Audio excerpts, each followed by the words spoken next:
Hello students, today we will discuss about railway and railway gauge. Okay, from class 10th geography chapter number 7, lifeline of national economy. Okay, we will discuss about today about railways main meter gauge. This question is and this table is very important, very most important. So listen carefully please. Railway को 3 broad gauge में उसको divide किया गया है। ठीक है, it means broad gauge क्या होते हैं मैं आपको बता रहा हूँ। रेलवे ट्रैक आपने देखी होगी, जो रेलवे ट्रैक होती है, ठीक है, उन रेलवे ट्रैक्स के बीच में जो एक दूसरे ये जो मेन ट्रैक होती है उनके बीच का जो गैप होता है, उस गैप को मेन गेज का नाम दिया गया है। ठीक है, तो इंडिया के अंदर 3 टाइप्स के गेजेस हैं। ठीक है, जिसमें हम बात करेंगे। नंबर 1 है ब्रॉड गेज। ब्रॉड गेज होती है वो उस ट्रैक के दोनों के बीच की जो डिस्टेंस होती है वो 1.6 मीटर होती है। इट मीन्स लगभग 1.5 मीटर से ज़्यादा होती है। ठीक है, उसके बाद है मीटर गेज। मीटर गेज होती है वो कंप्लीट मीटर होती है, 1 मीटर। ठीक है, दोनों ट्रैक के बीच की जो डिस्टेंस होती है वो 1 मीटर होती है। और फिर होती है नैरो गेज। नैरो गेज होती है वो 0.7 होती है, वो 0.7 टू 0.6 के बीच में पाई जा सकती हैं। तो आज इंडिया के अंदर मोस्टली क्या हो रहा है कि हर जगह पर जो रेलवे जो है वो उनका जो सिस्टम है, रूट है, वो काफ़ी सुपरफास्ट बनाया जा रहा है।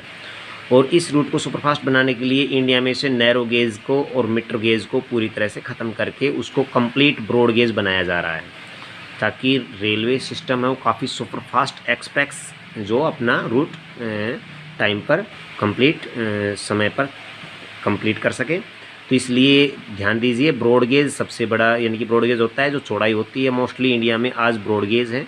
ठीक है, हिली एरियाज़ में कुछ ही एरिया ऐसे हैं जहाँ पर मीटर गेज और कुछ नैरो गेजेस की अभी भी लाइनें हैं। ठीक है, वो ओनली हिली एरियाज़ में है, जो काफ़ी जो ट्रोपोग्राफिक वाला एरिया होता है, ठीक है, हाई एल्टीट्यूड वाला होता है, उस एरिया में। नेक्स्ट इसमें आते हैं रूट किलोमीटर कितने कितने हैं। जो ब्रॉड गेज है वो 60,510 किलोमीटर है। ठीक है, मीटर गेज जो है वो कितना है 3,880 किलोमीटर है। ठीक है, और नैरो गेज का कितना किलोमीटर है, नियर अबाउट 2,297। ठीक है, तो 60,000 इंपॉर्टेंट पॉइंट है यहाँ पर। इट मीन्स जो आज ब्रॉड गेज है वो सबसे ज़्यादा है। ठीक है, और उसके बाद में हम बात करते हैं रनिंग ट्रैक किलोमीटर। अब ये तो रूट किलोमीटर हो गया। अब इनको यूज़ में कितना कहाँ तक इस तरह से लाया जा रहा है। रनिंग ट्रैक किलोमीटर कितना है 85,614 किलोमीटर। ठीक है, इस तरह से हम देख सकते हैं टोटल ट्रैक किलोमीटर कितना हुआ। इन दोनों का ऐड करके वो जितना बना है यहाँ पर ये बनाया गया है। रूट बना हुआ है, रनिंग में है। ठीक है, बाकी उनका वर्क चल रहा है। तो एट प्रेजेंट कंप्लीट हम कह सकते हैं कि टोटल जितने भी रूट्स बने हुए हैं उनमें से हम देखते हैं ब्रॉड गेज नंबर 1 है। ठीक है, तो ये ब्रॉड गेज सिस्टम आप समझ में आ गया होगा। 3 गेजेज हैं यहाँ पर रेलवे के, broad gauge, metre gauge, narrow gauge. Broad gauge क्या है वो 1.6 यानी कि लगभग 1.5 से अबाव यानी कि 1.6 मीटर है वो। ठीक है, उसमें दोनों ट्रैक की डिस्टेंस है बीच की। बीच में आपने देखा हो स्लीपर लगे रहते हैं, जो पहले लकड़ी के थे, आजकल वो सीसी के यानी कि सीमेंट और कंक्रीट के बन करके लगने लग गए हैं। ठीक है, तो metre gauge 1 metre complete. Narrow gauge जो मीटर से भी कम होता है 0.6 और 0.7 anyone. Okay, now next we have read about some areas, hilly areas, gaps, tunnels about railways. Now we will discuss about Chhattisgarh, Orissa and Jharkhand, Madhya Pradesh, Rajasthan, स्वयंपी एरिया, गुजरात। ये कुछ एरियाज़ ऐसे हैं जहाँ पर मोस्टली जो ये रेलवेज़ हैं वो काफ़ी ज़्यादा वहाँ पर जो प्रोग्रेस नहीं कर पाए। ठीक है ना, नेक्स्ट चलते हैं।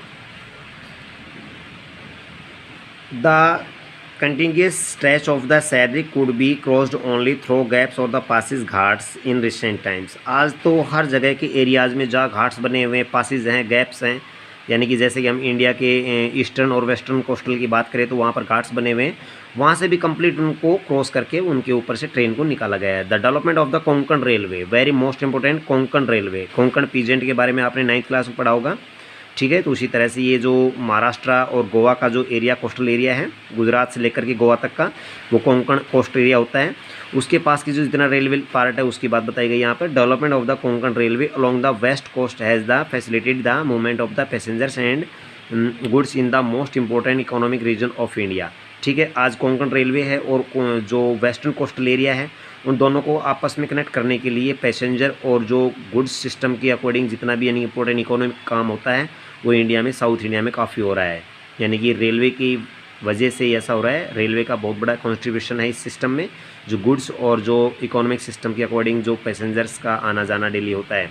It has also faced a number of problems such as the sinking of the track in some stretches and the landslides. अब सबसे बड़ी प्रॉब्लम ये आती है इस एरिया में कि कई बार हैवी रेनफॉल होने की वजह से क्या हो जाती है, रेलवे ट्रैक डूब जाती है इन सम स्ट्रेचेज एंड लैंडस्लाइड्स, और कई बार वो टूट फूट जाती है, तो कई बार लैंड स्लाइड्स हो जाती है, उसकी वजह से वो कंप्लीट ढक जाती है। ये बड़ी समस्या सामने आती है। ठीक है, ये आपको पता है कि इस तरह की जो प्रॉब्लम होती है ये मोस्टली जो हैवी रेनफॉल एरिया होता है उस साइड में ज़्यादा ऐसी होती है। ठीक है, next years today the railway have become more important in our national economy than all other means of transport put together. बिल्कुल सही है। आज रेलवे, इंडिया में अगर रेलवे ना हो तो ये समझ लीजिए इकोनॉमिक कंडीशन बहुत ही ज़्यादा ख़राब हो सकती है। हमारा जो ट्रांसपोर्ट सिस्टम है, इतना हैवी जो वर्क होता है, हैवी गुड्स होते हैं, उसको एक जगह दूसरी जगह पर लाना ले जाना होता है, वो रोडवेज से इतना सक्सेसफुल नहीं है जितना कि रेलवे से है। ठीक है, आपको पता है कि 100 ट्रक्स में जितना लोड आता है वो अकेला एक ट्रेन में आ सकता है और एक साथ एक माल को आसानी से पहुंचाया जा सकता है। However rail transport suffers from the certain problem as well. हमें पता है कि रेलवे को काफ़ी समस्याओं का सामना भी करना पड़ता है, जैसे अभी ने कहा कि स्ट्रेचेज, लैंडस्लाइड, सिंकिंग हो जाती हैं, इस तरह की बातें भी है। Thefts and the damaging of railway property, ये सबसे बड़ी इंपॉर्टेंट पॉइंट है। आपने कभी देखा होगा रेलवे स्टेशन के आसपास के एरिया में, वहाँ पर ये है कि रेलवे प्रॉपर्टी उसको लोग बहुत नुकसान पहुँचाते हैं। कोई स्लीपर उठाकर ले जाता है, तो कोई ट्रैक उठाकर लेकर चला जाता है। ठीक है, और आपको पता है कि रेलवे को हिंदी में लोह पथगामिनी कहते हैं। ठीक है, तो इसमें मोस्टली वर्क होता है, सारा लोहा का होता है, लोहे से बनी होती है। Has not yet stopped completely, आज तक पूरी तरह से रेलवे की इस तरह की छोटी बड़ी चीज़ों की चोरी आज तक नहीं रुक पाई है।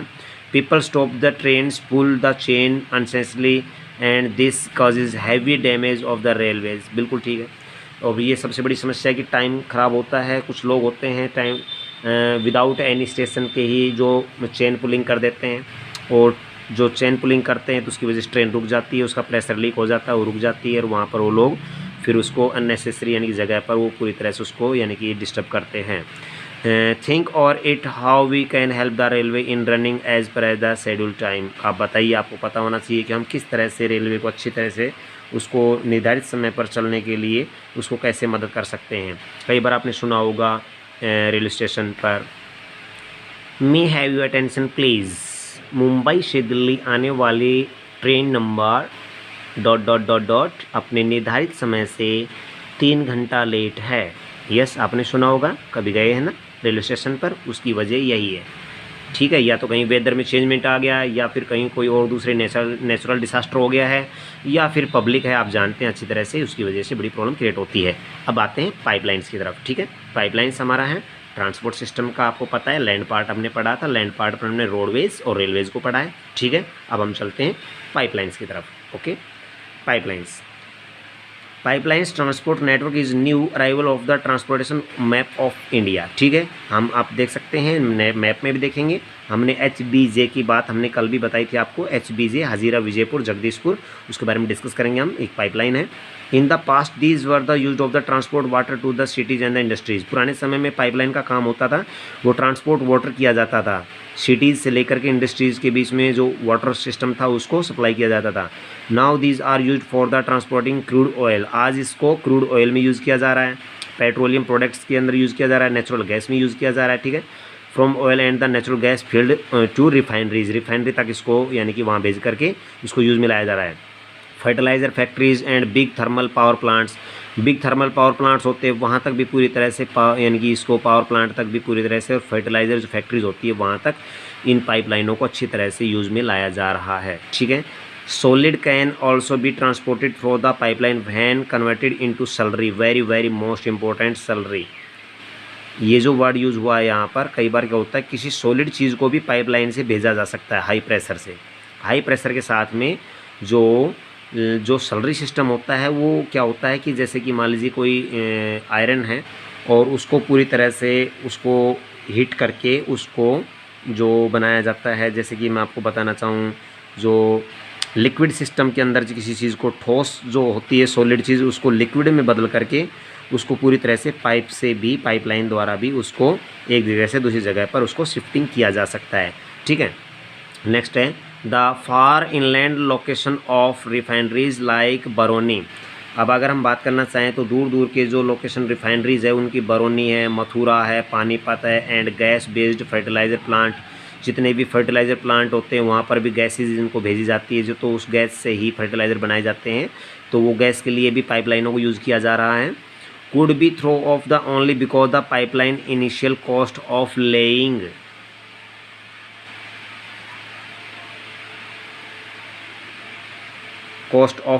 pipeline is high but subsequently running cost are minimal। यानी कि एक बार पाइपलाइन को बिछाने के लिए काफ़ी पैसा खर्च होता है बट उसके बाद में उसमें कोई खर्चा नहीं आता है। इम्पोर्टेंट पॉइंट है। It rules out transshipment loser और डिले। ठीक है, और ये कई बार क्या होता है कि जो शिप्स होती है, ट्रांसशिप होती हैं, वो उनको कई बार डिले कर देती है ये पाइपलाइनें। कई बार ये वाटर के अंदर से भी इसको बिछाया जा सकता है, आप समझ रहे हैं अच्छी तरह से। कोस्टल एरिया जो होता है, कोस्ट के आसपास के एरिया में भी इसको बिछाया जा सकता है, बट इतना है कि कई बार ये बड़े बड़े शिप्स होते हैं उनको डिले कर देती हैं। ठीक है, ये आप समझ रहे हैं अच्छी तरह से। उसकी वजह से कई बार ये डिले हो जाती हैं पाइपलाइनों की वजह से। अगला पॉइंट हमारा चलता है, there are 3 important network of the pipeline transportation in India और in the country. Very most number 1 from oil field in upper Assam. Assam के अंदर, ये ध्यान रखना बेटा, वेरी मोस्ट इंपॉर्टेंट, हम नेटवर्क की बात कर रहे हैं, वेरी मोस्ट इंपॉर्टेंट नेटवर्क्स हैं। नंबर 1 कौन कौन सी नेटवर्क है, मतलब कहाँ कहाँ से कौन कौन सी पाइपलाइनें दबी हुई हैं, कहाँ कहाँ से वो काम करती है, कैसे कैसे काम करती है। नंबर 1 फ्रॉम ऑयल फील्ड अपर आसाम। आसाम में आपको पता है कि वहाँ पर मैंने बताया था डिगबोई है, नारकटिया है, आप देख सकते हैं, समझ सकते हैं। ठीक है, आसाम टू कानपुर, कानपुर यूपी में है। ठीक है, यूपी वाया गुवाहाटी, गुवाहाटी आसाम में है।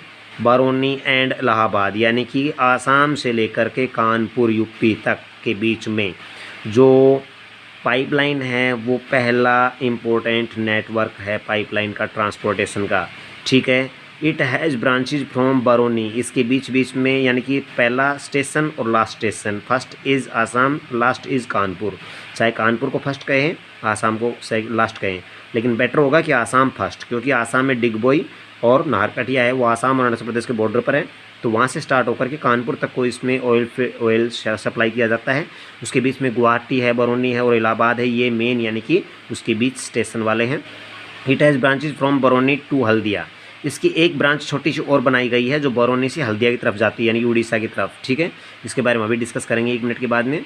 वाया राजबंद, ठीक है, Rajbandh to Maurigram and the Guwahati to Siliguri. ठीक है, तो प्रीवियस पेज पर एक बार, पेज नंबर 81 पर एक बार आ जाइए, उस पर आपको समझाएंगे। सॉरी, इस पर नहीं है तो आगे नेक्स्ट पेज पर मिलेगा।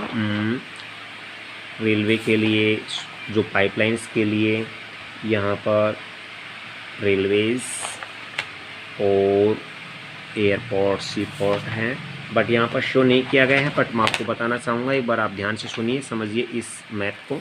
ठीक है, इस मैप में से मैं आपको समझा सकता हूँ।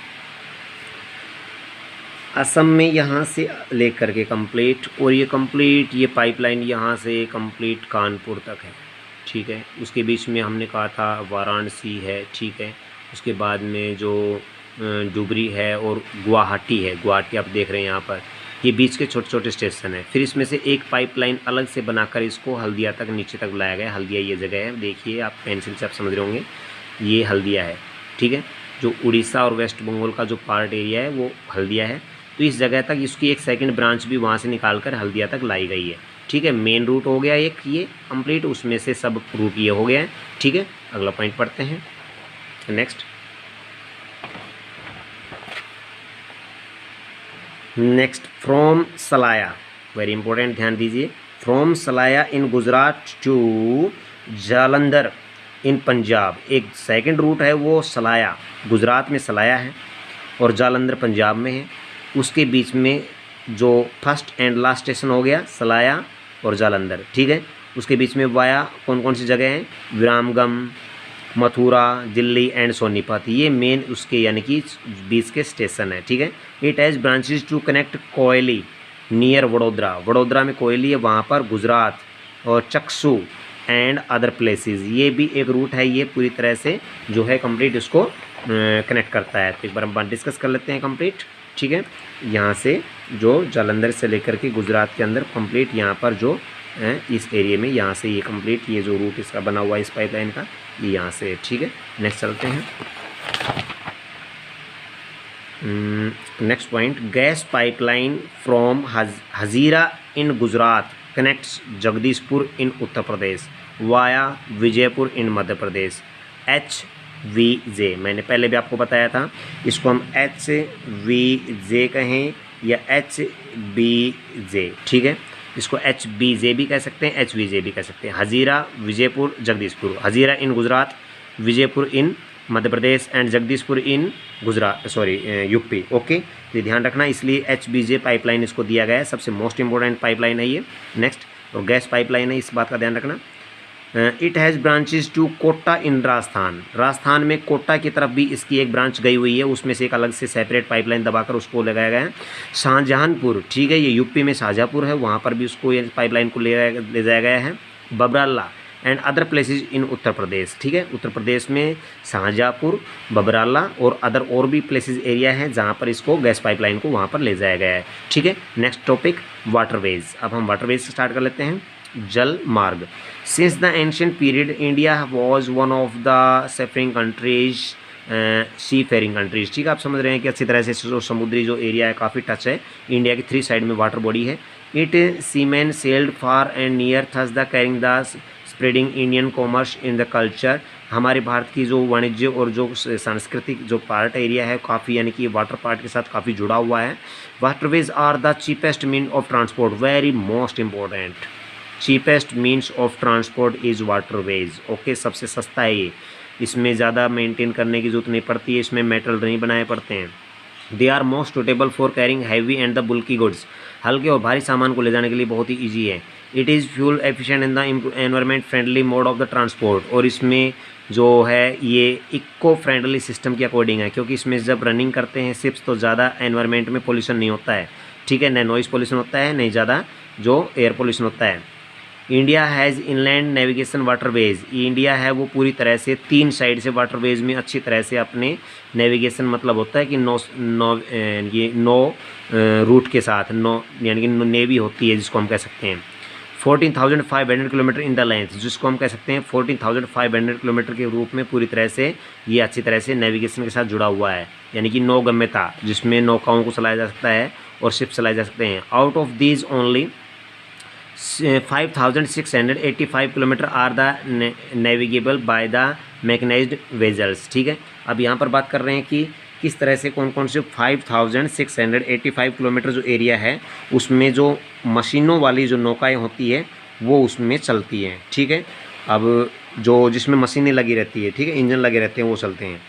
The following waterways have been declared as the national waterways by the government, और गवर्नमेंट ने कुछ बताया है कि इंडिया के अंदर कुछ एक वाटरवेज हैं वो नेशनल वाटरवेज हैं, NW, वेरी मोस्ट इंपॉर्टेंट, अभी आपको बताने जा रहे हैं, ठीक है। Come on page number 85, because on 84 there is a map of Indian railway, okay. Now next, yes, we will discuss about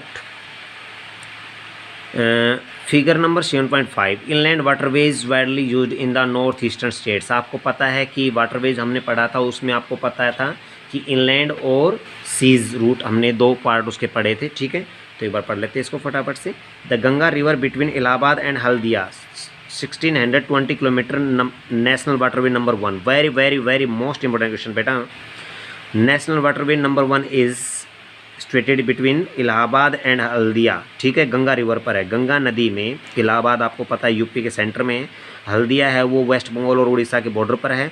तो कहने का मतलब उसके बीच का जो पाइप जो एरिया है, यानी कि ये जो है जो कनेक्ट करने वाला है, तो गंगा रिवर में भी हल्दिया के पास वहाँ आपको पता है कि कोस्टल एरिया है। जैसे कि हल्दिया की अगर हम बात करें, ये हल्दिया है, तो हल्दिया के पास में यहाँ से बड़े बड़े शिप्स होते हैं, वो गंगा के अंदर एंट्री करते हैं और यहाँ से चलते हुए आगे, ये गंगा में से चलते हुए आगे और ये वाराणसी और इलाहाबाद तक चले जाते हैं, यूपी में इलाहाबाद तक। मतलब कि ये वाटरवे नंबर 1 है इंडिया का, ठीक है। कहाँ से कहाँ है? इलाहाबाद से हल्दिया के बीच में। नेक्स्ट है number 2, the Brahmaputra river between Sadiya, very very most important, Sadiya and Dhubri. Sadiya और धुबरी के बीच में 891 किलोमीटर डिस्टेंस का जो वाटरवे है वो पार्ट है NW नंबर 2। ये NW होते हैं वो हमेशा रिवर में होते हैं, इस बात का ध्यान रखना, ठीक है। कभी आप लैंड पार्ट पर NW शो करने लग जाएँ, ठीक है। वो NH होते हैं, नेशनल हाईवे, ये नेशनल वाटरवेज है, समझ रहे हैं ना, ठीक है। तो ये नंबर 2 है। कहाँ कहाँ है? सदिया। सदिया कहाँ है? ये असम के अंदर जो अरुणाचल प्रदेश और असम का जो बॉर्डर है वहाँ पर सदिया है। सदिया से और धुबरी के बीच में यहाँ पर पूरी तरह से है, ठीक है। अगर हम उसको शो करना चाहें तो यहाँ पर धुबरी और सदिया, धुबरी तो आपको पता है असम में हो गया, सदिया है वो पूरी तरह से अरुणाचल प्रदेश, और जो मेन टॉपिक जो पार्ट एरिया है इसमें शो नहीं कर रखा है पाइपलाइन का, मैं आपको बताना चाहूँ, बट मैंने आपको बता दिया है। जो इंडिया का जो कंप्लीट, ये समझिए कि यहाँ से जो कंप्लीट एरिया जो है ये, जहाँ से इंडिया के अंदर जो अरुणाचल प्रदेश जो है स्टार्ट होता है यहाँ पर, वहाँ से एरिया से स्टार्ट होकर के कंप्लीट, और ये जो कि असम के अंदर जो धुबरी तक यहाँ पर है, ठीक है।